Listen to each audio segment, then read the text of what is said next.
Another member of the dream team of 1997, and a very famous one that is. This is Sajjad Ali.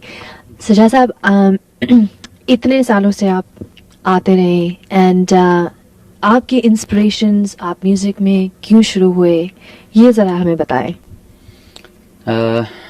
Music में क्यों शुरू हुआ और inspiration, ये दो क्वेश्चंस हैं.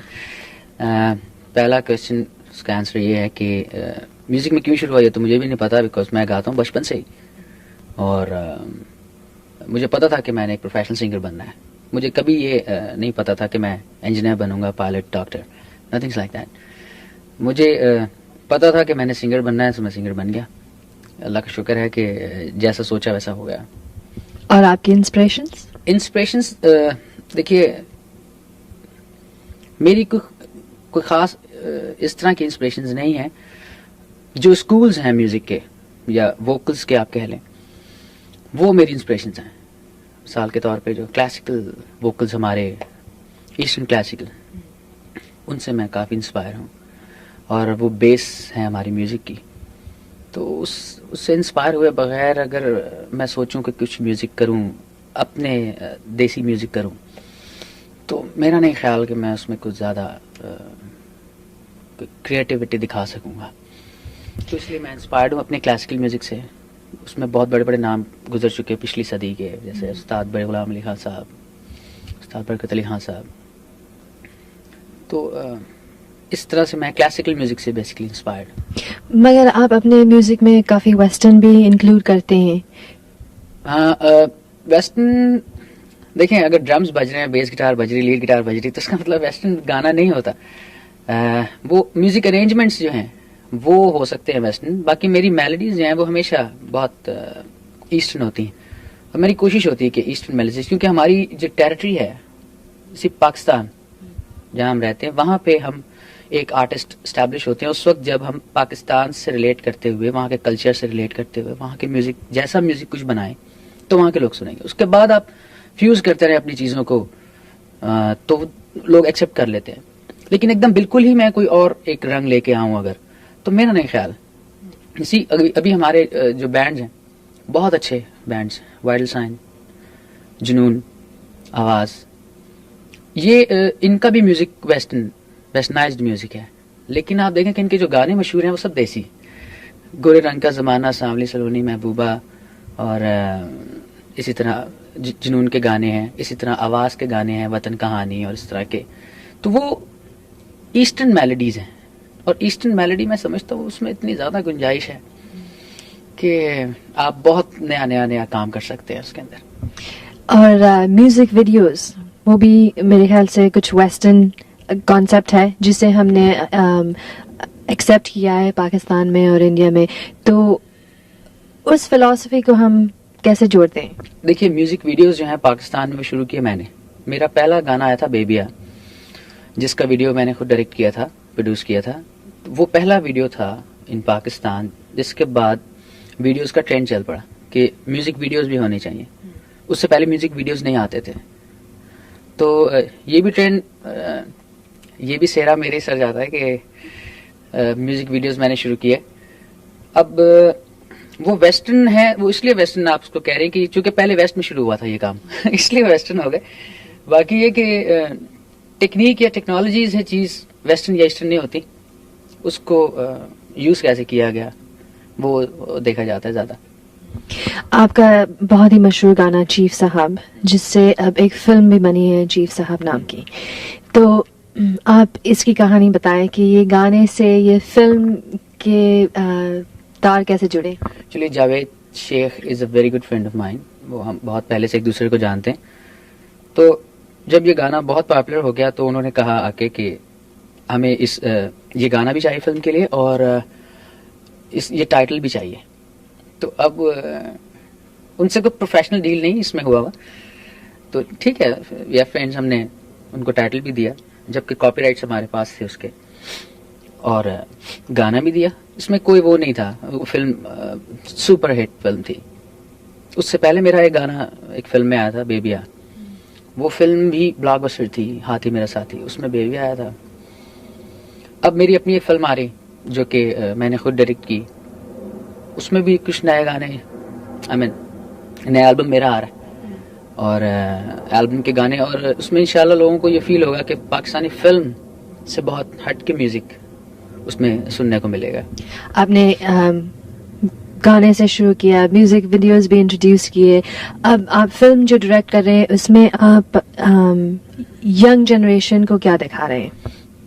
यंग जनरेशन को मैं बड़ी अच्छी चीजें इसमें दिखा रहा हूँ। सेंसर बोर्ड अप्रूव करेगी? बिल्कुल बिल्कुल। एक्चुअली हमारी फिल्म ऐसी होगी कि जो जनरल पब्लिक के लिए होगी, आप फैमिली के साथ, बच्चों के साथ, सबके साथ देख सकते हैं। इवन और ममालिक की फिल्में आती हैं तो वो इस तरह की नहीं होती कि मैं भी अपने घर में नहीं बैठ के देख सकता हूँ, लेकिन पाकिस्तानी फिल्मों का अभी तक अल्लाह का शुक्र है कि ये जो पॉलिसीज हैं सेंसर की, ये ठीक है मेरा ख्याल है, क्योंकि हम सबको चाहिए कि मिलके भी बैठ के कोई फिल्म एंजॉय कर सकें और अच्छी तरह से देख सकें। अगर हम यहाँ के हिसाब से देखें तो फिर तो कुछ भी हम देख सकते हैं, लेकिन अगर हम पाकिस्तान में रहते हैं, पाकिस्तानी हैं, तो कम से कम अपनी फिल्म को हम, जो हमारी फिल्म बनी है, उसको तो हम उस तरह से देख सकते हैं। अब इंग्लिश फिल्म की हमें हमारी क्या जिम्मेदारी? जो फिल्म हॉलीवुड में बनती है उसकी हमारी कोई जिम्मेदारी नहीं है कि वो कैसी बनती है, उसको ऐसा नहीं होना चाहिए। इंडिया फिल्म्स के लिए बहुत मशहूर है, और पाकिस्तान अपने ड्रामाज और सीरियल्स की वजह से बहुत ही पॉपुलर है। आप as a young director Pakistan की फिल्म्स को क्या रेट करेंगे? अच्छा, देखिए, पाकिस्तानी फिल्म को रेट करना जो है वो एक बहुत ही मुश्किल काम है इंडियन फिल्म के साथ, क्योंकि उसमें बहुत सारे फैक्टर्स हैं। वो इस तरह नहीं हो जाता। बजट्स सबसे पहले, एक्सपोजर, राइट, उनकी जो डिस्ट्रीब्यूशन है, उनका जो नेटवर्क है, उनका जो सर्किट है, वो इतना बड़ा है कि अगर एक फिल्म एक हफ्ते लगे सिर्फ पूरे इंडिया में, तो वो अपनी कॉस्ट दे जाती है, क्योंकि इंडिया बहुत बड़ा है। पाकिस्तान उसके मुकाबले में एक छोटी जगह है, कम पॉपुलेशन है, कम रकबा है। उस हिसाब से पाकिस्तान में फिल्में अगर चल जाती हैं और बन जाती हैं, और जो बजट पाकिस्तानी फिल्म का होता है वो, उसमें मेरा नहीं ख्याल कि दुनिया के कोई भी लोग जो है फिल्म बना सकते हैं। इतने कम बजट में बन जाती है वहाँ फिल्म। और अभी हमारे यहाँ टेक्नोलॉजी भी ज्यादा नहीं आ सकी, सिर्फ इसी वजह से कि इस काम में रिटर्न्स इतने ज्यादा अभी नहीं है कि लोग बड़ी इन्वेस्टमेंट्स करें, नए नए कैमरास ले आए। अब नया कैमरा जितने में आएगा उतने में शायद 3 फिल्में बन जाए, तो कोई ये स्टेप नहीं उठाना चाह रहा होता कि उसको पता है कि इसकी रिकवरी कहीं से नहीं होगी। अब आहिस्ता आहिस्ता हमारे यहाँ ट्रेंड बदल रहा है। पहले फिल्में कम बजट की बनती थी, अब बढ़ती जा रही हैं। पहले 30-35 लाख में फिल्म बन जाती थी, फिर 50 लाख में बनने लगी, अब 70 लाख में बनती है, अब 1 करोड़ में बनेगी। कि जैसे जैसे ये बढ़ता जा रहा है वैसे वैसे टेक्नोलॉजी भी आएगी। जब हमारे पास इक्वल टेक्नोलॉजी हो जाएगी तब हम रेटिंग कर सकेंगे, अभी नहीं कर सकते। तो हाल ही की तो बात हो गई, अब फ्यूचर की बात बताएं।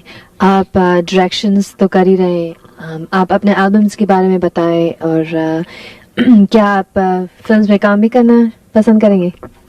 ये जो मेरी फिल्म आ रही है एज ए डायरेक्टर, इस फिल्म का नाम है एक और लव स्टोरी।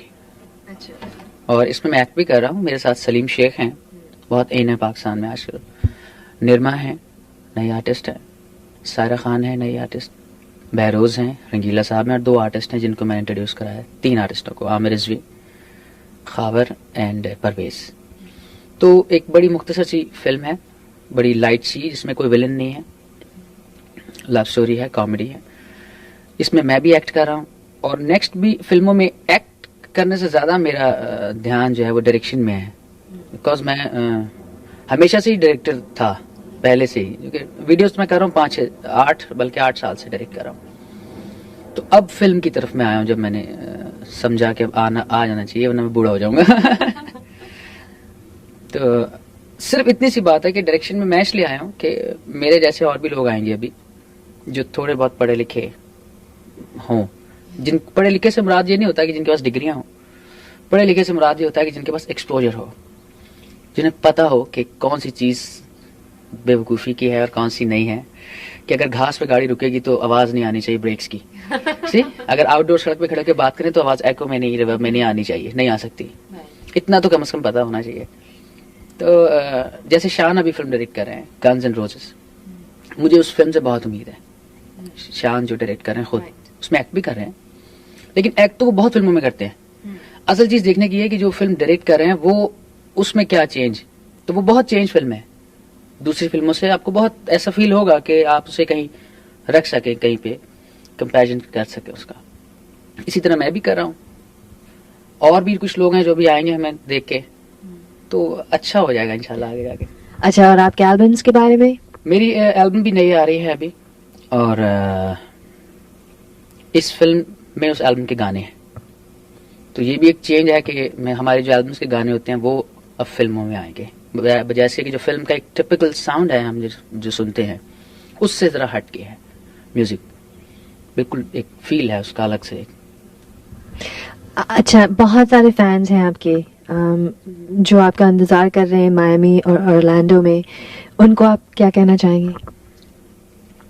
उनको मैं यही कहना चाहूंगा कि वो हमारा इंतजार करें उस वक्त तक जब तक कि हम वहां आ जाए और पाकिस्तानी शो है चूंकि ये, तो कम से कम पाकिस्तानी तो सब आए देखने और अच्छी तरह से शो देखें, एंजॉय करें। और जो लोग इस तरह की टीम्स, हम बहुत बड़े बड़े स्टेप्स उठा रहे हैं अब यहाँ के फंक्शंस के लिए, जो हम कॉन्सर्ट्स दूसरे मुल्कों में करते हैं, उसमें हमें इनकरेज करें। अदरवाइज ये होगा कि कुछ अर्से के बाद बहुत कम हो जाएंगे लोग आने यहाँ पे, स्पेशली पाकिस्तान से, या जो नॉन आर्टिस्ट है वो उनका आना कम हो जाएगा। अब ये ड्रीम टीम है जो आई है, ड्रीम टीम 97 इन्होंने नाम रखा है हमारे प्रमोटर्स ने। अच्छा ठीक है जी, ड्रीम टीम है, लेकिन ड्रीम टीम सिर्फ हमारे लिए नहीं होनी चाहिए। क्या जो ऑडियंस हमें सुनने आएगी उसके लिए भी ये ड्रीम टीम है या नहीं? अब पाकिस्तान के बड़े नाम है इसमें मुझे निकाल के, अली हैदर इसमें, आवाज इसमें, शहजाद रॉय हैं इसमें, एक नई आर्टिस्ट हैं उस्मा शाह इसमें है, बहुत टैलेंटेड, मैं हूं इसमें। अब हम ऐसे लोग हैं जो सिर्फ पाकिस्तान में अगर अकेले खड़े हो जाए कहीं जी, तो 10,000 का क्राउड आ जाना हमारे सोलो कॉन्सर्ट पे, कोई it's not a big deal. से यहां पे हम सारे मिलके कितने लोगों को बुला सकते हैं, ये हमें यहां आके पता चलता है।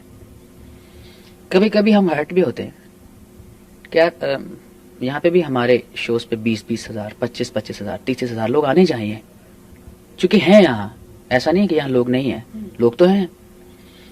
तो अगर दूसरे शोज में जाते हैं तो फिर हमारे शोज में भी आके एक दफा आके देखें, सुने, एंजॉय करें। कुछ ज्यादा महंगी टिकट नहीं होती, आके एक दफा ट्राई दिस। आपने गाना शुरू किया तब आप बहुत ही यंग थे। जो यंग जनरेशन है जिनके पास कोई सपना है ऐसे कि मैं भी गाना चाहता हूँ या मैं भी गाना चाहती हूँ, उनको आप क्या मशवरा देंगे?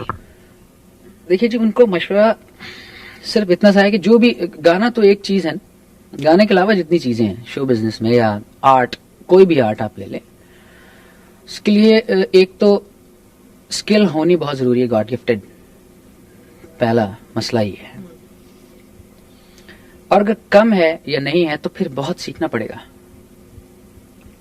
जिनके पास है, जो गॉड गिफ्टेड है, उनको भी सीखना पड़ेगा। बगैर सीखे ओवरनाइट स्टार बनने की जो ख्वाहिश है, इसको जहन से बिल्कुल निकाल दें जी, इससे कुछ होता नहीं। लोग मशहूर हो भी जाते हैं ग्लैमर पे, सिर्फ ग्लैमर पे, अपीयरेंस पे, प्रेजेंटेशन अच्छी बना ली, लेकिन स्टिल जो गाना है, आप अगर आप अपने आप को कह रहे हैं कि मैं वोकलिस्ट हूं, मैं एक सिंगर हूं, तो आखिर में कभी ना कभी आपसे लोग सिंगिंग ही रिक्वायर्ड होगी आपकी, कि यार सिंगिंग भी तो कुछ सुनाए ना। आपको देख लिया, बहुत देख लिया, अब गाना क्या गा रहे हैं, ये तो कभी ना कभी ये हो जाएगा, आज नहीं तो कल, नहीं तो परसों। आज लग रहा है बहुत कुछ हुआ है, देखते हैं कल क्या होता है, परसों क्या होता है। तो इसलिए इस काम को, जो भी काम कर रहे हैं उसको सीखना पड़ेगा। बगैर सीखे स्टार बन जाना जो है वो एक तुक्का है, और तुक्के की ज्यादा एज नहीं होती। बहुत सारे यंगस्टर्स आपके इंतजार में हैं मायामी और ऑरलैंडो में, तो हम उम्मीद रखते हैं कि आपकी मुलाकात वहीं होगी।